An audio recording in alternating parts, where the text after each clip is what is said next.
It is my honor to introduce Richard Haskayne. Through hard work and impeccable ethical standards, Richard Haskayne has become a role model for business students today. His contributions will have a positive impact far into the future. As a chartered accountant, he learned early to see the big picture, and this ability led him to take on leadership positions with major corporations. He has always made a point of giving generously to numerous community organizations, large and small. He was a friend and advisor to the late Dr. Margaret Marmee Perkins Hess, and as co-executive of her estate, ensured her wishes were followed regarding her large art collection, the majority of which was given to the University of Lethbridge. Haskayne has received many well-deserved awards, including being appointed an Officer of the Order of Canada and the Alberta Order of Excellence. For his leadership, generosity, and community citizenship, the University of Lethbridge is proud to confer upon Richard Haskayne an Honorary Doctor of Laws, honoris causa.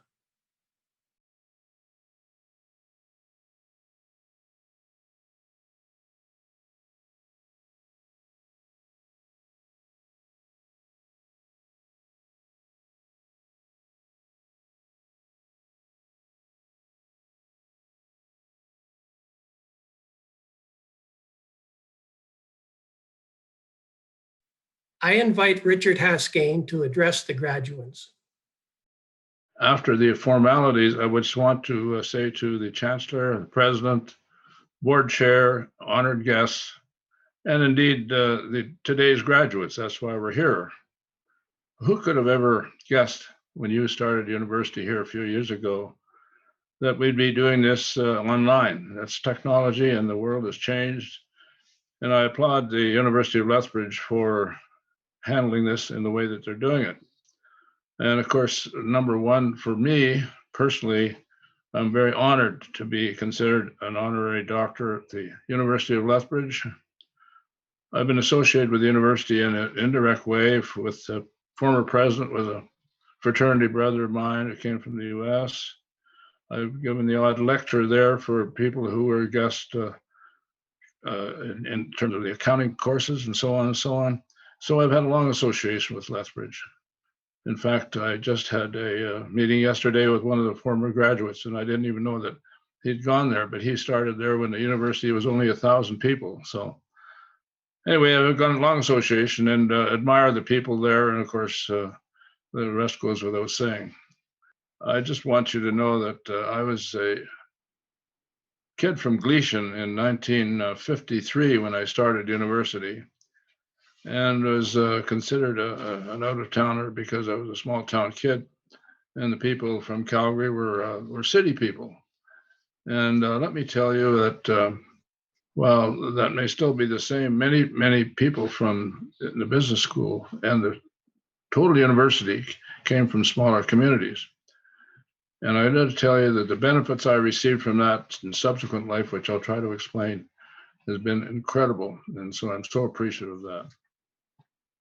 So when I graduated from University of Alberta in 1956, there was no University of Calgary or Lethbridge, and it was the only university in this province compared with what we have now. There were 30 in my graduating class in 1956. And I go back and look at the things that I've done since and the issues and where they came from, the learning experiences and so on. In part, they go back to my little hometown of Gleason, where my dad ran a butcher shop. And I learned as much there about a lot of things in subsequent life that has been proven very well for me in terms of your reputation, in particular, because you deal with everybody in the community, you know who they are. And that's a fundamental issue. If I've been any success in the world of big business, that has been the most beneficial thing I can imagine, where you understand who people are, you learn it the hard way. And I just can't say enough about that. So not that there's anything wrong with growing up in the city, but of course, in these days, the city is much bigger than it was in the days of the 1950s. So the point I'm trying to make there in Stumbling Way is that the most important thing in all these years in business and the success that I've enjoyed, the thing that's most important in all of those issues and all of the functions in life has been your reputation. Starting in the little town or wherever you went to university. And it's so critical to the success that I've had because you sit on panels, for example, and you interview people for the president of university or for major corporations and so on. You would be surprised that the people you interview, the impressions they have of people that you're interviewing for these very top jobs are people that they met in earlier times. On the other hand, sometimes when the reverse is true, when the recommendations don't go through, they're based on opinions that were developed earlier in the life of the person giving the opinion. So I can't tell you enough how important it is that you always look at, no matter who's looking at you, try to do the best you can and be who you are. Certainly integrity is most important. I could go on, and that's why I guess I harp so much about reputation, because somehow it's grew out well for me, and I've had a great career. Of course, as a Depression baby, I had some benefits, of course, of growing up in a time after the Second World War. And it was an incredible way to do it, and beyond any of my expectations, to be then the CEO and chairman of companies like Enbridge and TransCanada and Macmillan Bodell. I could go on and on. All of that came from the things I learned in the butcher shop in Gleason. So all I can tell you is that all of those things go back to the fundamentals of what your reputation is. So I can't stress that enough, but I have developed, I guess, to complement the idea of a reputation, is I've got a half a dozen, I guess, points that have been pointed out to me in the past. I've learned from it, and they're pretty simple things. The first one is your family. Never forget where you came from and who your family is, and keep in touch with them. It's awfully easy to get to a very senior position, traveling around the world and doing all this stuff, to forget where you came from and the people. All it needs is a telephone call or whatever. That's number one. And of course, number two is are your friends. Many of the friends, in fact, I just counted here, there was about 6 people this past week that I talked to, all to do with business, were friends back from university days or related to university days. And that's hard to believe, but it's true. And without that relationship, I probably wouldn't be where I got to. So therefore, you got your family and your friends. And the next thing is on your finances. Every month I check this out about my reputation. One of them is your finance. Well, of course, I know a lot of people that are very wealthy and have done very good things. But often people have gotten carried away. They've spent all of their time on finance and so on and so on. And they've forgotten about their family and their friends and so on. And I think that's a terrible mistake. So you need to balance that at different times in your life, even though you may have done well. The other thing, of course, that follows that is your career, to keep in touch with people that either know about through your career or other careers. And these are the kind of issues that to me are so simple. But if you don't keep in touch and follow through, you'll regret it. I guess when I get to the end of the speech, but I'll say it right now. When you get to the end, when you meet those pearly gates, the only thing that you leave behind at that point in life is your reputation. And the only thing that you'll take with you is your reputation. So please, please never forget that. The other one, of course, is obvious, our health. If you're in good health, and don't ruin your health by making a lot of money. But that's an important thing to frequent as well. And then the final one in that kind of list of categories, the infrastructure, I would call it, is where you live, what country you're in, what city, what kind of a place do you live, what are your church, what are your social clubs, and so on.